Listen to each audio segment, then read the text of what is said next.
If you thought there was a problem with the RTX 5080, wait until you see what we're going to be talking about in regards to the RTX 5090. There is quite literally like 50 different things that I want to share with you. So as always, everything that we're going to be covering today is going to be down in the description.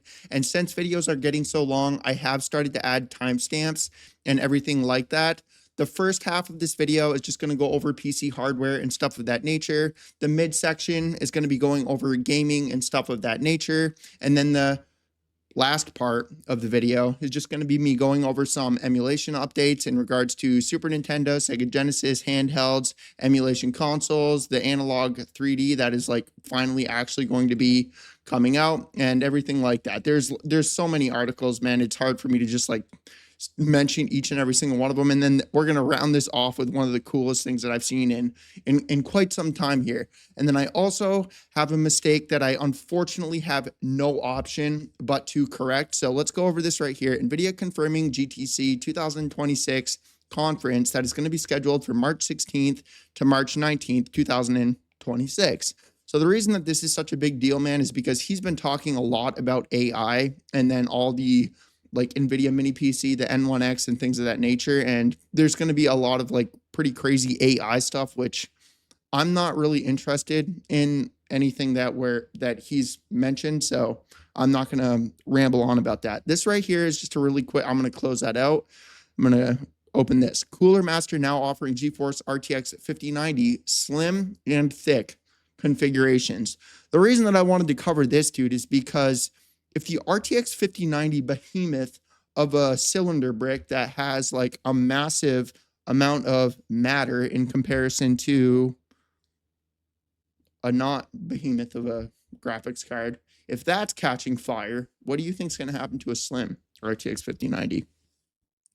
I'm going to go ahead and guess it's going to catch on fire twice as quickly. This right here, Ant Gamer, is releasing a 1000 hertz gaming monitor next year. Now, this is honestly where that problem with the RTX 5090 and RTX 6090 and everything in the future of graphics cards. The reason that this is such a big deal is because Moore's Law is dead. Even like was talking about this the other day in his podcast with Hardware Unboxed. Where they were basically just going over GPU benchmarks, how GPUs operate, the Zen 6 CPUs that AMD is going to be releasing, and just kind of talking about how like where the 5090 is and how like when you benchmark games at like a lower resolution to get higher frame rates, like the CPUs on the market right now, this includes the 9800X 3D, the 7800X 3D, the overclocked into oblivion 14900Ks and things of that nature. There's like a limit that you hit. Like if you like they were talking about how you can't benchmark games at 720p because the way that the graphics cards and the CPU are like, and just so we're clear, I don't really understand this. So I'm not, this is me just kind of talking and me remembering what was actually said. So I could be incorrect. And if I am wrong about this, you can feel free to correct me down in the comment section. But like if you benchmark games at 720p, with the current like hardware on the market, there's a point that you hit where like the frame rate cannot go any higher. If does that make sense to you? Because the CPUs aren't fast enough to like push it, and the way the games like operate with the GPU, it's really hard for me to, I didn't go to like computer science stuff. Like I've kind of learned all of this stuff on my own, built computers, figured all this out by doing what I am doing right now and things like that. But that's why this is such a big problem, because even the 6090 and then the Zen 6 CPUs that are going to be coming out that are supposedly going to be like out of the box, be running at 7 gigahertz. Even that, man, like these 1000 hertz monitors, like you're not even going to be able to use them, at least from the way that I understood that podcast. And I mean, it's cool, don't get me wrong, but I don't know. I would much rather have a 4K monitor at like 240 hertz or 480 hertz, which is probably what that's going to be, than have a 1000 hertz monitor. And then this right here is like an overclocked RTX 5090 from ASUS. That is going to be a pretty ridiculous amount of money. It's the RTX 5090 Matrix is going to arrive by the end of October this year, according to ASUS Singapore. I don't understand what's going on with ASUS right now. Like Like, I get it, man, but like, so just listen. The way the world is right now, it's very divided. There's people that do not have much money. There's the middle class, which pretty much does not exist right now, and then there's people with like just so much money. All right, and what ASUS is doing right now with the 50 series, and we can kind of blame NVIDIA for this as well. This is not necessarily just an ASUS problem, but what they've done is they've taken when NVIDIA launched the 5090, it was supposed to be $2,000. Obviously, I mean, if you existed for more than a year and didn't live under a rock your entire life, you, me, and everybody that didn't live under that rock knew the 5090 was not going to be $2,000. Most of us, common sense, we were thinking it would be like $3,000. However, I don't think anybody thought that the 5090s were going to be going for like $5,000 as soon as they launch. You know, and people actually buying, like being sold out. $5,000, boom, gone. $6,000, boom, gone. 4,000, boom, gone. It's not like it was just like, oh, hey, let's like buy a bunch of 5090s, relist them online, let them sit there at $5,000 until they sell. Like, it was just like $5,000, boom, sold out. $5,000, boom, sold out. $6,000, boom, sold out. $7,000, boom, sold out. Like, dude, like the 5090s that were being sold for that crazy amount of money, they were selling out so quickly. And then ASUS does this outrageous thing. Like, Linus made a video on this as well, where they released the Dubai version of the freaking 5090 that was like, what is it? Like, default, it has real gold on it for those of you that are unaware of what I'm talking about right now. They released a golden RTX 5090 that was like $10,000 or something. It may have been more than that. But regardless, you get my point, dude. And then they ended up releasing the like wait, no, that was the gold plated one. Yeah, so that was the Dubai version, was the gold plated one. And then they released the like actual gold graphics card. Like, it's just pure gold. And it's like what is it, $100,000? But dude, that's so messed up. That's such a sick, twisted way to like brag.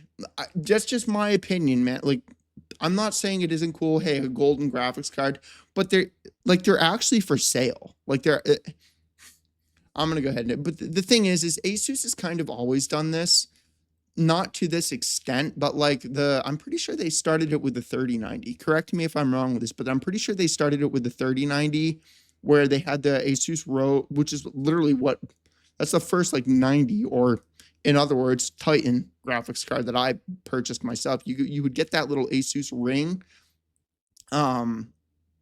and they still hold their value because they're kind of like collector's pieces, um, which is actually something that we do have open. Oh, I didn't actually. So I actually want to show you this because I wanted, because I the video card shared. Yeah, this I knows. So this right here. So for me, dude, hands down, the GTX 1080 is probably the best launch. But let me know down in the comment section below, like, which graphics card series you liked the most. Like this right here, the 1080 and the 1080 Ti. That's definitely where like your value was like awesome. And then we started getting into ray tracing. Then we started getting into AI. Then we started going just like out the bazooka with overcharging for everything, which is, I mean, it's kind of sad to see. But either way, I just wanted to share this really quickly.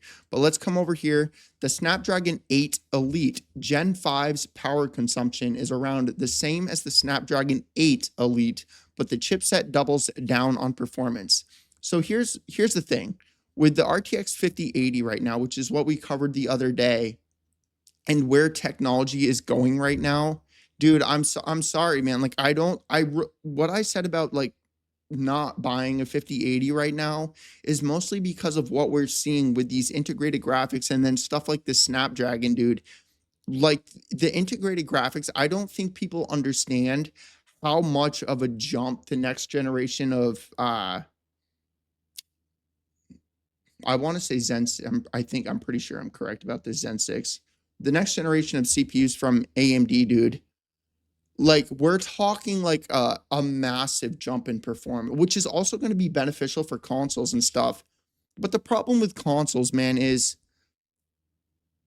they the problem with consoles is like Anybody that has a good PC and plays game at 4K can actually confirm this. Please leave a comment so I don't get a bunch of console warriors. That's not true. All right.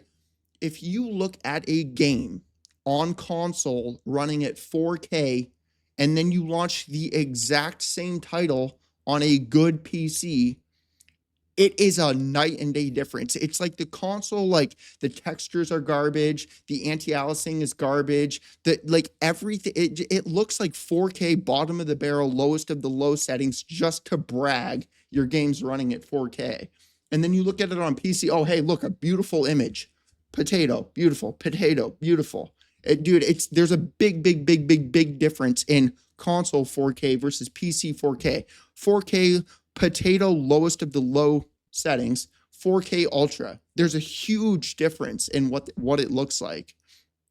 However, with where we're seeing like all these like very small form graphics cards going and the features that AMD's releasing, it's very cool, man. And they're definitely going to be replacing the 5070. Like they're already talking about like that's what it's going to perform like, the RTX 5070 Ti and the RTX 5070. But the cool thing about these is with how AMD's stuff works, you're able to use the RAM inside of your computer as VRAM. So it's like, it's not just that it's going to perform like a 5070, it's also going to be extremely beneficial for AI, which is like one of the little mini PCs that we're going to cover here. But either way, Snapdragon Elite Gen 5's power consumption is around the same as the Snapdragon Elite, but the chipset doubles down on performance.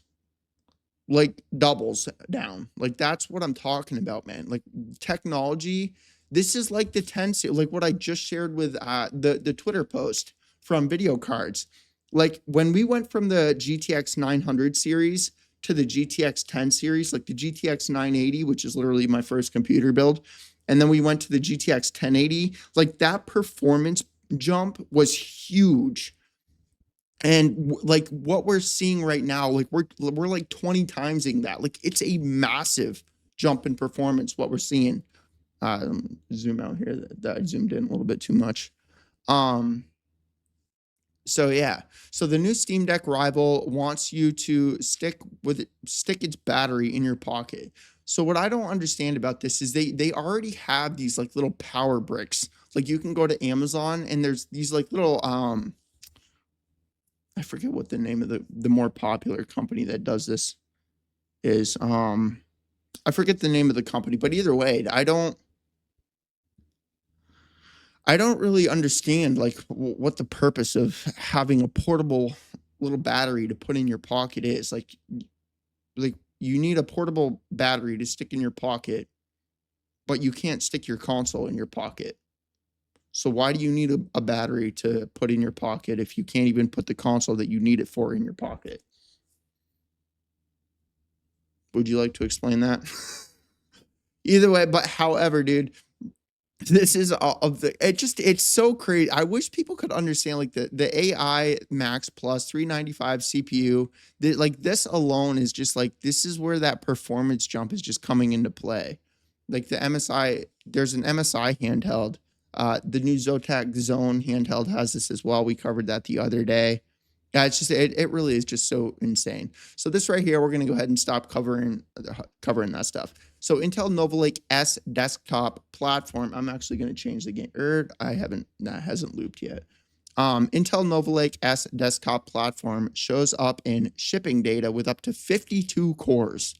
And we also have to remember, dude, like we're also talking like faster clock speeds as well. Like this is also like even Intel that has always been so far behind AMD when it comes down to integrated graphics. Like even them, like even there has to be something going on behind the scenes, which is honestly why I think the N1X like little mini PC from NVIDIA was delayed, because I'm pretty sure NVIDIA like saw like where Intel and AMD are headed with their integrated graphics, their CPUs, and just kind of like the AI features that are implemented into these things. I'm pretty sure that's why NVIDIA delayed their little N1X mini PC, just because of how crazy things are actually going. However, here's all the the description of goods, the HS code. I legitimately have no idea what any of that is. However, I'm sure there's a bunch of geniuses that know what that stuff is. Video cards, architecture, socket, P cores, E cores, LP cores, and then the GPU. So yeah, that's all that stuff. I just wanted to share that with you. So this right here, Acer unveils Veriton GN100 AI mini workstation with NVIDIA's GB10 Blackwell SoC, and it's going to cost $4,000. I know that this is super expensive right now, obviously, but this is new stuff. Like, this is new technology, and this is absolutely aimed at AI. However, like I said, man, that N1X mini PC that was delayed, like, it's stuff like this that's, dude, it's just so crazy. So like, let's like actually, I want to use phones as so. Let me come down here. The Acer introduced the Veriton. Before I get too far off topic, it has GN100 compact workstation designed to run large AI models locally and reduce reliance on cloud services. It is based on NVIDIA's GB10 Grace Blackwell superchip, and it targets developers, researchers, and labs that need a small, quiet box with server class acceleration. It's this small little teeny tiny little mini PC, dude. All right. So like, we're talking like, this is going to outperform like 5090s. So the system delivers up to 1 pflops of FP4 AI performance, pairs 20 ARM-based CPU cores with 5th gen tensor cores, and it ships with 128 gigabytes of unified memory plus up to 4 terabytes of NVMe storage. Acer includes the NVIDIA AI software stack and support for common tools such as PyTorch, Jupyter, and Ollama out of the box. The GN, so that's all of that stuff. And then I'm going to come down here so that you can see like what you get with this thing. So the reason I'm talking about this, dude, is because remember how we went from like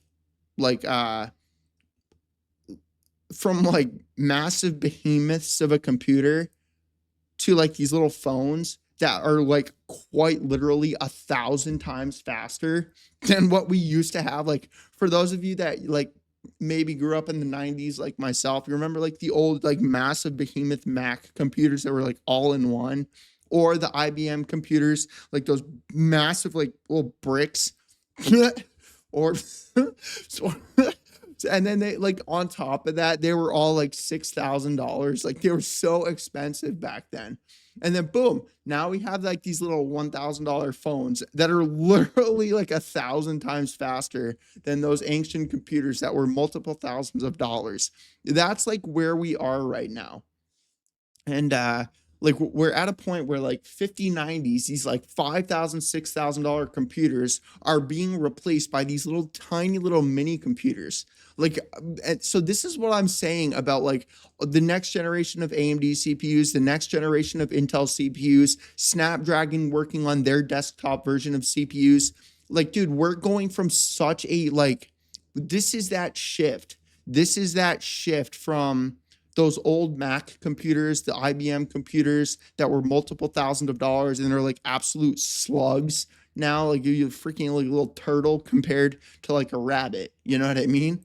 So that's where we are. And that's why I said what I said the other day about the RTX 5080, and like, just not to buy that, even though they're going down to MSRP now, because the Super Series is coming out. They're going to cost less than what GPUs are now. Yes, fully aware we're going to run into the same problem when they actually launch. Scalpers are going to buy them all, and they will, of course, be more than what the RTX 5080 is now at MSRP. However, they're literally, so the 5080 right now comes with 16 gigabytes. The 5080 Super is going to come with 24 gigabytes and cost less than the RTX 5080. The same thing with the RTX 5070.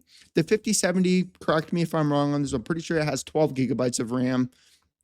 It's going to launch with 24 as well. So like double the, like, you're getting so much more for less, because VRAM right now is so important for everything. Because where PC gaming is right now, with that 1000 hertz monitor, that's kind of going to be pointless, and NVIDIA being in trouble because of where everything, or not NVIDIA being in trouble, but like, or kind of, yes, in trouble, because AMD is already really like focusing on how AI operates. And obviously so is NVIDIA. However, that VRAM like freaking thing that they're doing with their CPU, where you can take RAM from your computer and put it into your whatever AI VRAM needs, that's, I don't know, dude. I don't really know where I'm headed. I hate silence. For some reason, I get super paranoid and freak out with silence, and I have to turn my air conditioner off. And I lost my train of thought here. So let's continue here. NVIDIA being in trouble is mostly about that shift right now, because where everything is headed, I don't even know where. I literally lost my train of thought. I'm getting all paranoid. So this right here, Steam Deck, I really did. I completely lost where I was headed with that. I forgot what I was talking about. VRAM, we were talking about integrated graphics, AI. We were going from the shift to the behemoths of computers. And now it's making me even more paranoid when I don't know what it is, dude. I deal with I struggle with a lot of stuff, so it's probably just whatever. This right here, this is a huge update in comparison. It'll come back to me at some point throughout the rest of the video. I absolutely hate silence, and I'm not gonna, whatever. I'm not gonna continue to freak myself out and paranoid myself. Does anybody else here struggle with that? Do you like, if like you're alone and there's like nothing, like there's like no noise or anything in the background, does that like freak you out for some reason, like just like being alone within the silence? I don't know why it does it to me, dude, but it does it. Paranoid. It's probably from like trauma from when I was a kid, but still. So this right here, Steam Deck, Rogue Ally, and more. All the news about handheld PC gaming resolution. So the main thing I wanted to share right now is this right here. This is a huge jump in like screen display performance. Oh, I knew it. Okay. I knew I would come back to it. I knew it would come back to me. So what I was saying about like how like all these like all this stuff like with AI. So gaming right now and how games work, we are at a point where not only is the the giant super expensive PCs going into like these like tiny little mini PCs, but gaming is also going to transition into this, which is something that we have going on here. Gaming is going to transition from game worlds to like there's going to be like AI implemented into these. And yes, I'm fully aware this is already kind of a thing. Like NVIDIA has their whatever, your NPC thing where it's like random NPCs that say random things that all look different and things like that. But whew, man, I got way down that rabbit hole. But like we're going like Light No Fire, like how and No Man's Sky, like how these worlds are like generated, just like randomly generated. Like games are gonna start going from what they are now, and like just like as an example, like the like eyeball reading technology that like VR headsets have, where like it tracks what you're looking at, so it focuses on that like in the actual game, and then it like blurs the rest of it like you would actually like see in real life. Like that's the type of stuff that I'm talking about. So like, and then like with Elon Musk and their freaking brain chip implants, which is, dude, I don't know what to tell you if you actually would do that. But can you see what I'm saying? Like, eventually we're going to have these like brain chip reading VR headsets that look at your eyeballs and identify what you're looking at as you think about what you're thinking about. And it's going to generate an AI freaking world.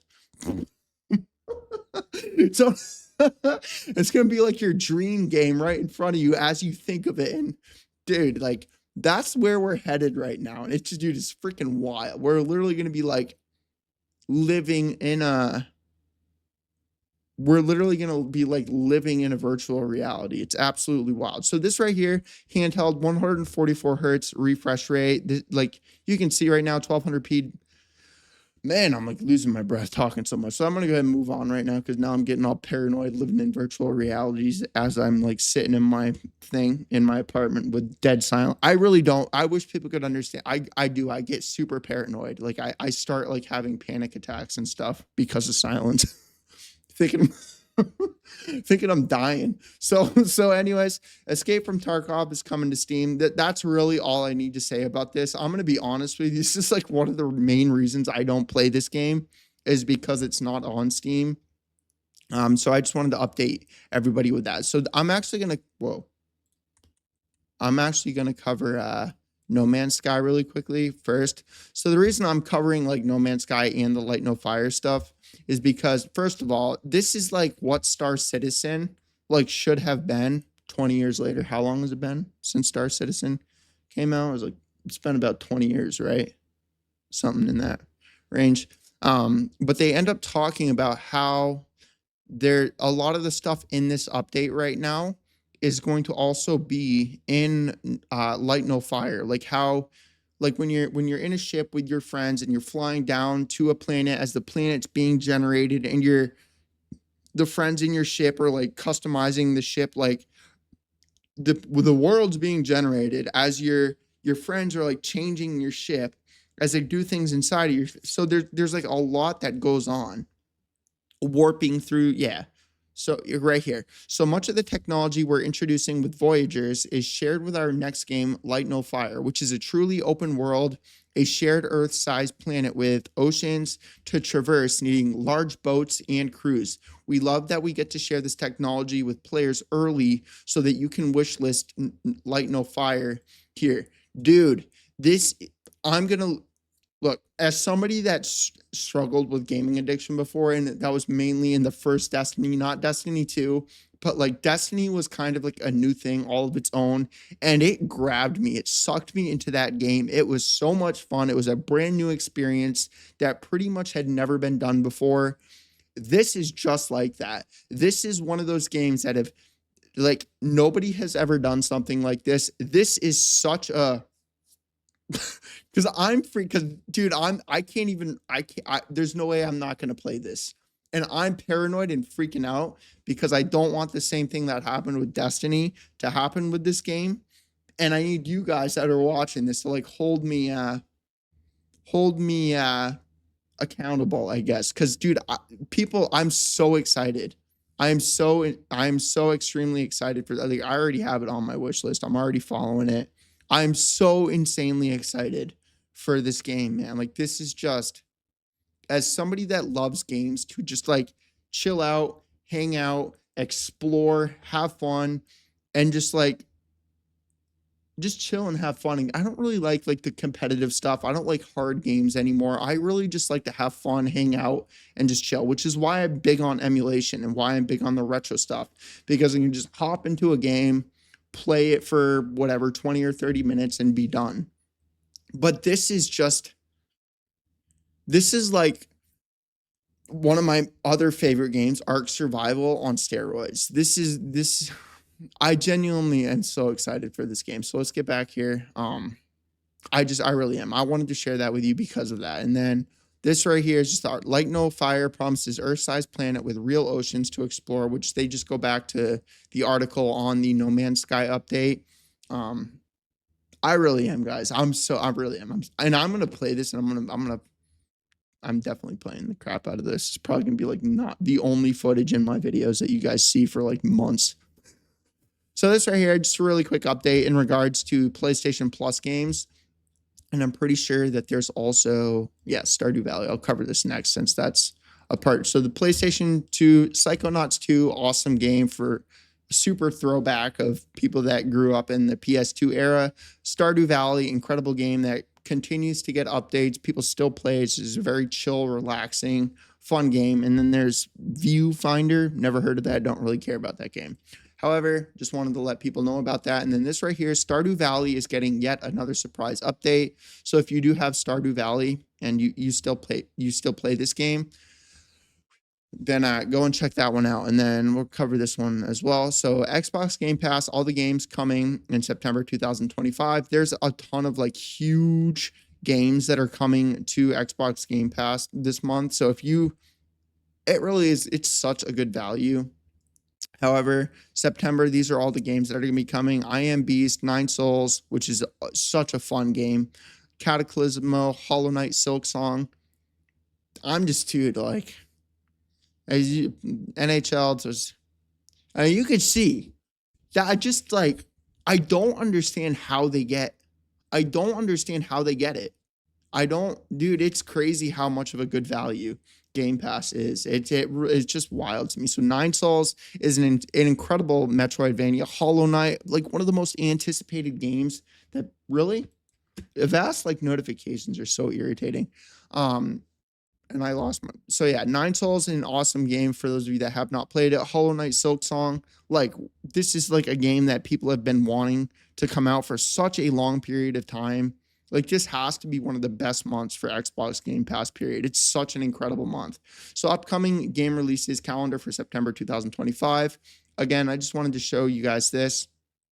Star Wars Outlaws, for those of you that ended up getting a Nintendo Switch 2, that's a really fun game that I mean, if you're big on handheld stuff, that'll be cool for people to get that.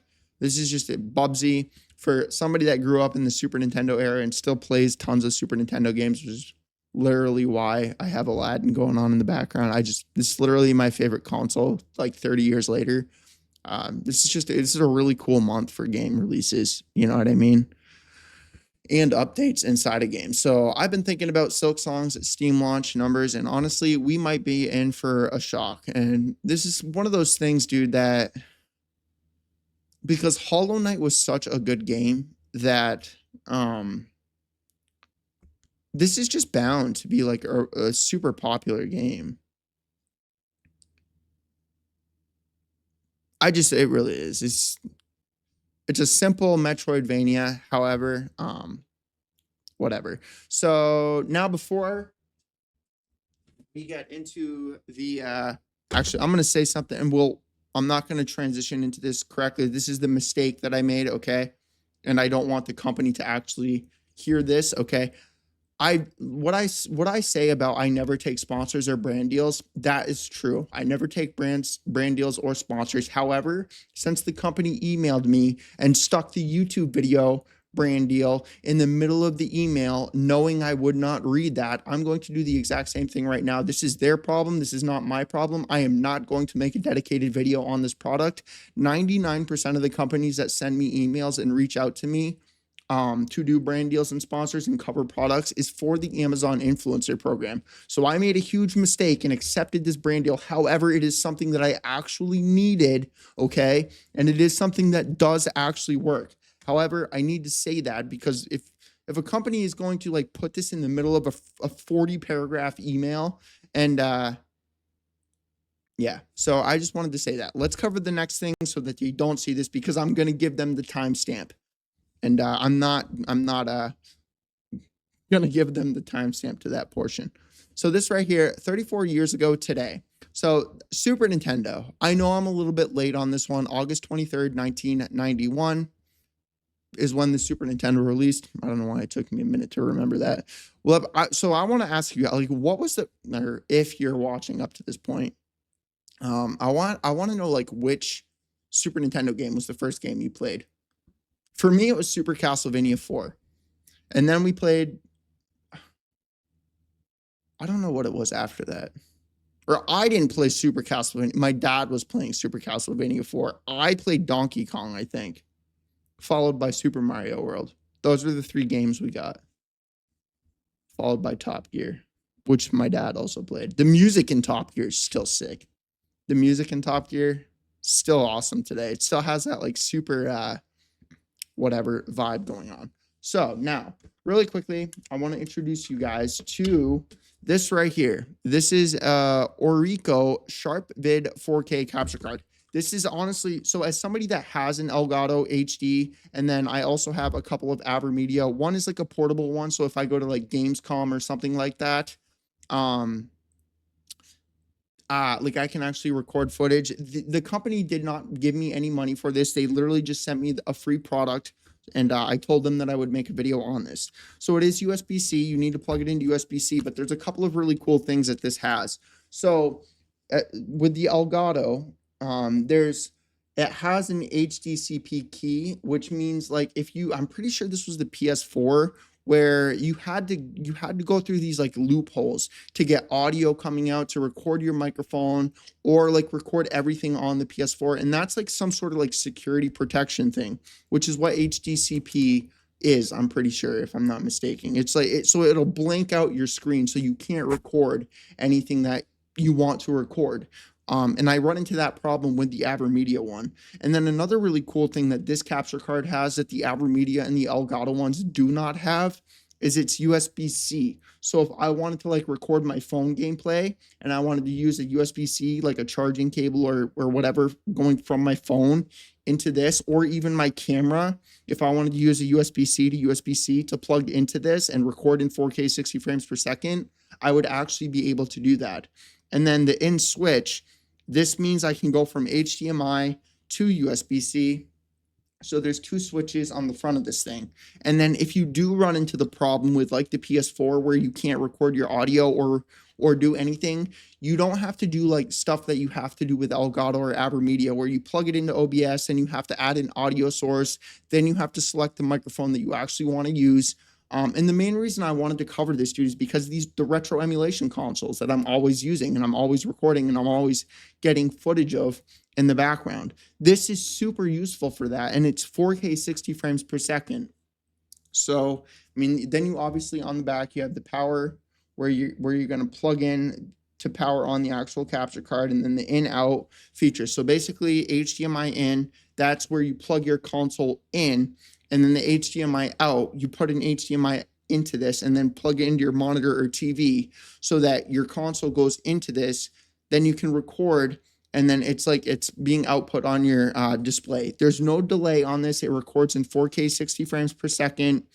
That said, I have not attempted to do this with I have an S25 Ultra. I don't play Android games, and I don't really, so yeah, I don't play Android games. So I have not tested the USB-C recording feature. However, it has a mic in, line out, and line in. So like it gives you so many different options that Elgato and AverMedia do not give you.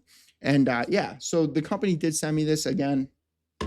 They're not paying me. They just sent me the product, and they did not clarify whether or not they wanted the dedicated video, which I would not be willing to do at this point because I'm getting momentum across all of my channels, and I'm not willing to make a dedicated video on something that I know you guys are not going to want to watch, which is why I do not take sponsors and brand deals very often. So yeah, Sharp 4K capture card. It records in 4K 60 frames per second. It's from Orico. It honestly is not a company that I had ever heard of. The main reason I accepted the product in return for making a video for them is because I do not have a 4K 60 frames per second capture card anymore. I did have a 4K, an Elgato 4K Pro, Elgato 4K Pro. It connects to your PCIe, but it's a pain like routing consoles into that. Like if I want to like plug the PC in that's over there, like my emulation PC into a 4K, like you can imagine, like I got to route wires like all like throughout everything. So that's really the main reason I got this, or I wanted this thing. So link to that will be down in the description. If anybody wants to go and purchase that on Amazon, it is an affiliate link. It supports me. You do not pay anything extra. So yeah, go and check that thing out. So anyways, let's get back to the emulation stuff. Super Nintendo, let me know what you guys have as far as like memories with the Super Nintendo and stuff like that. So GBA 10, this right here, the rest of the video is just going to be a bunch of like emulation and retro gaming stuff. So this right here, Anbernic RG Slide. This is a really cool, unique looking emulation console. It kind of reminds me of a smartphone. And to be fair, you could probably just use a phone for this kind of stuff because there's actually, I'm pretty sure it's in this video as well, there's a ton of updates in regards to PS2 emulation, Switch emulation, and stuff like that. So yeah, so Anbernic RG Slide impressions, just a cool little budget handheld. In all fairness, it is pretty unique. So yeah, just wanted to let you guys know that this is out there for those of you that think that this looks cool. This is going to be more so for like the more modern, like GameCube and PS2. Like you can kind of see how the screen, it's not necessarily like 4:3 or 4:3 is what the Super Nintendo is. It's like the PS2 resolution. So if we come over here, this has been such a long, people have been waiting for this thing for what, like 2 years now, 2-3 years, which I mean, if they did not have pre-orders, I don't think that would really be that much of a big deal. However, that's just kind of how I've always run my businesses. I don't Everything I do is aimed at custom, like with the PC stuff. Like, people don't pay me any money until the PC is actually built. They come here, they use it. I don't charge people any labor fees. I don't mark computers up because I make all my money from YouTube. I make all my money from the Amazon influencer program. I make all my money from the Amazon affiliate program. I make my money from brand deals and sponsors for the computers, which is literally something I do on the channel. Not like this, where we get a 40 paragraph email and they know I'm not going to read the like 30th paragraph where it's a YouTube video, not a Amazon influencer video. So either way, man, this is just very cool. However, you probably could do this on your own. You could build this on your own. It's an FPGA, so you could buy like a board and kind of like how repros work. Like, if you get like a little custom PCB board and you put the ROM and whatever. I mean, it's kind of a big problem on eBay and stuff like that. But either way, let's close these out. There really is video. So the problem with me making only a few videos, or a couple of videos each week, is that I run into this problem, dude, where so how I do this is throughout the week, I'll take things that I see online and I'll share them to my Twitter page. And then when I actually have the time to make a video, I'll open all my things that I've shared. And yeah. So this right here, Liminal Sky game will let players use AI to craft sky islands. So this is kind of part of going back to the beginning section of this video of what I was talking about, how we're going from this transition of the behemoth PCs. We're also getting into that transition of how games function right now to these AI things. Google has their own thing where you take a photo, you put it on Google's thing, and you can literally play a game from your photo. Or explore. If you don't want to play the game, you just literally explore the photo. It's crazy where we're headed. So either way, I just wanted to share this with people. It looks like a pretty chill, relaxing game. And I wasn't aware of it. So 86 box IBM PC emulator adds a much needed machine manager. That's really all I need to say about this one. It's just an update for this. I'm sure that this is pretty niched down and not many people watching this are even aware of it. However, if you do use that, it did get an update, so grab that. So someone got a PS1 emulator running on a DS cartridge, and I'm really impressed. I just thought this was super cool and unique. I thought it was interesting, and I wanted to share it. So playing PS1 games on a Nintendo DS is technically impossible without additional hardware like the DW2 cartridge. It's almost like a kind of like an exploit, like how all the PS4 exploits that are going on right now. Modded Warfare is he's another YouTuber. He makes a bunch of whatever jailbreak video, like how to jailbreak your Switch, how to jailbreak your PS3, how to jailbreak this, how to jailbreak that, how to get emulators on this, how to get emulators on that. And it's kind of that's pretty much what this is. It's just an exploit in order to get the PS1 emulator running on this thing. And I just thought that was kind of cool, so I wanted to share it with you guys. So I cannot believe how far the Nintendo Switch emulation has come in the year since Nintendo ended up killing it. And I thought that this was hilarious because it's true. So not only did Nintendo kind of screwed themselves with what they ended up doing to Yuzu, because then what do we have now? We have it went from Yuzu and Ryujinx, these two Nintendo Switch emulators, to now there's 7 or 8 of them. There's 7 or 8 of them. People are already working on the Nintendo Switch 2 emulators, and it's look, man, Look, so the Nintendo Switch 2 emulator, this is something that I'm probably not going to use. However, the Nintendo Switch emulator, for Nintendo to release a console in what was it? Even if it was, it was it was definitely past 2020. I don't remember, when was the Switch released? When was Switch released? It was like, yeah, so it was like 8 years ago. So like even 2015, if we push it back 2 years before that, like to release a console playing games at 720p this late, like dude, 4K TVs are the norm now. Like most people, I'm guessing 80% of you watching this, if not more, have a 4K TV. I'm guessing 4K monitor, 4K TV, or even 1440p. Listen, yes, docked mode, 1080p. I get it. 1080p on an 85-inch 4K TV looks terrible.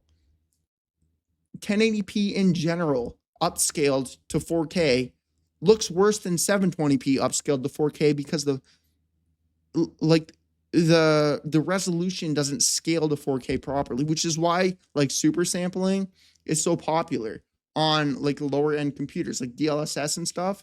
There's a reason that looks there's a reason people use that on the lower end computers, and why it looks so much better is because 1080p doesn't scale to 4K very well. So the Nintendo Switch emulator, man, like I could understand the Nintendo Switch 2, I'm not really on board with. And I do understand that the Switch Yuzu came out while the Nintendo Switch was like being sold and the Switch games were being sold. So I can understand the controversy there. But dude, that's kind of Nintendo's fault. Like to release a console at 720p and then even in docked mode 1080p and most games running at 30 frames per second. So you got a potato garbage looking 1080p quality upscaled to 4K plus a garbage potato quality 1080p upscaled to 4K running at 30 frames per second. So that's kind of their fault that Yuzu was so popular, man. Like nobody in 2025 or even like whatever, 2015 wanted to play games at 720p on a screen or on a whatever monitor or TV. All right. Handheld, I can get it. It doesn't make that big of a difference playing video games on a small little Nintendo Switch screen. However, it's true. Like the Nintendo Switch emulators have just, there's like 8 of them now. Yeah. So yeah, dude, it's they kind of like screwed themselves by doing all that. So this right here, there's a new Nintendo, bruh, I got Nintendo brains. The new PlayStation 2 emulator for Android promises better PS2 emulation than other SX2. And I don't really play PS2 on my phone. In all honesty, I don't really emulate anything on my phone. I get the little Android consoles for this kind of stuff. However, just wanted to update those of you that do use PS2. So this right here, Runeworth, the Young Noble in Black, PC 9801 version, was made free for Project EGG, the PC emulator. Again, just emulation update. Game looks kind of fun. It looks like not a turn-based game, but not strategy either. What am I trying to think of? It's like a strategy turn-based RPG, if that does that make sense to you?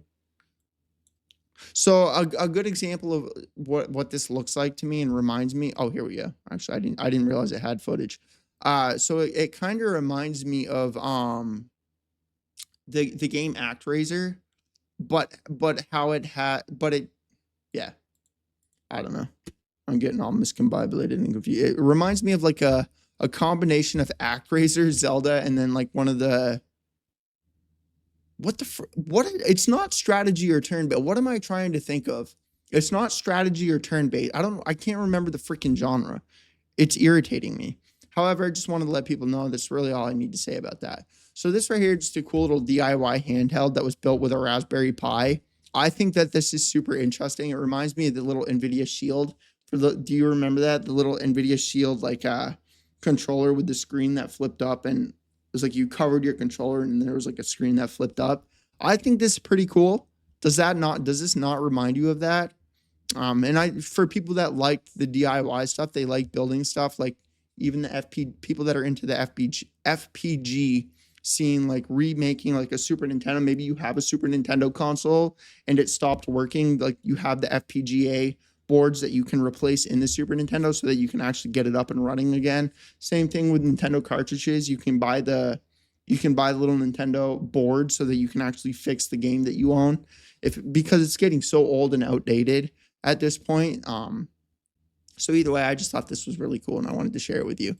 So this right here, this cute little Ayaneo handheld might actually be an affordable entry level option for people that want to get into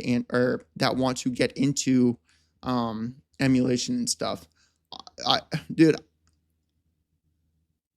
I hate to say this because I understand that we all like different stuff, but that Anbernic RG 355XX, dude, I really don't think there's ever going to be a handheld that beats that.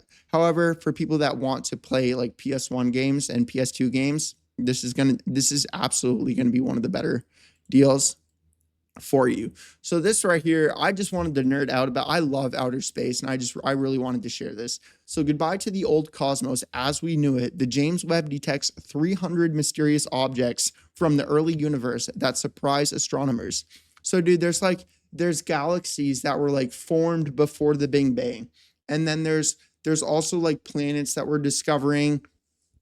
Dude, like this telescope, and this has probably been going on for like 6 months now, 6 months to a year. I love outer space, so I mean, I don't remember the exact time frame.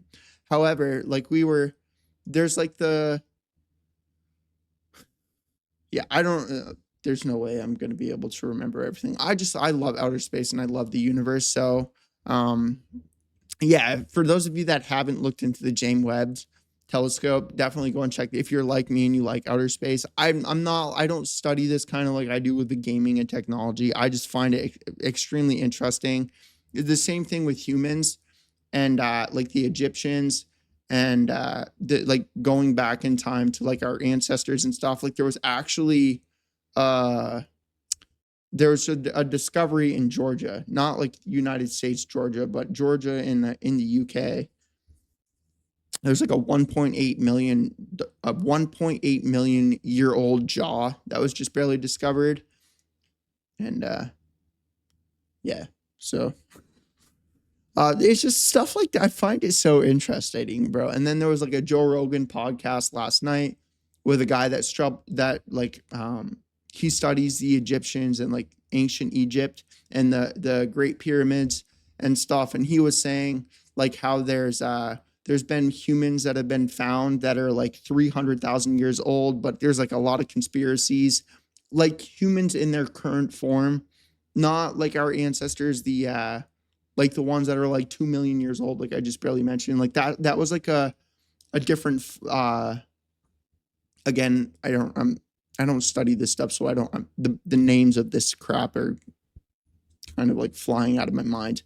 But like our ancestors, there was the original humans in Africa that kind of like branched out into like different sections of the world. They traveled, and that's kind of like how humans populated the planet, I guess is the only way I can, like they originate, at least from what we're aware of, they originated in the Africa space, and then they just kind of traveled throughout the universe. They traveled throughout the globe to populate different parts of the planet.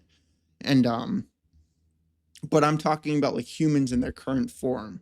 So it's like there's the guy that was just interviewed on Joe Rogan YouTube. I'll show you really quickly. Oh, this is literally it right here. This guy. So, and as you can see, I literally watched this. So yeah, he was just talking about the mostly I really want to take a vacation. I don't have my passport though. I'm a freak with this kind of stuff. So either way, man, I just thought I really found this interesting, and I had a brain fart moment there for a little bit. So I just thought this was cool. I wanted to share it with you guys. However, that's going to bring us to the end of the video. Let me know what you guys think about all this stuff, and I'll catch you guys in the next one. Peace.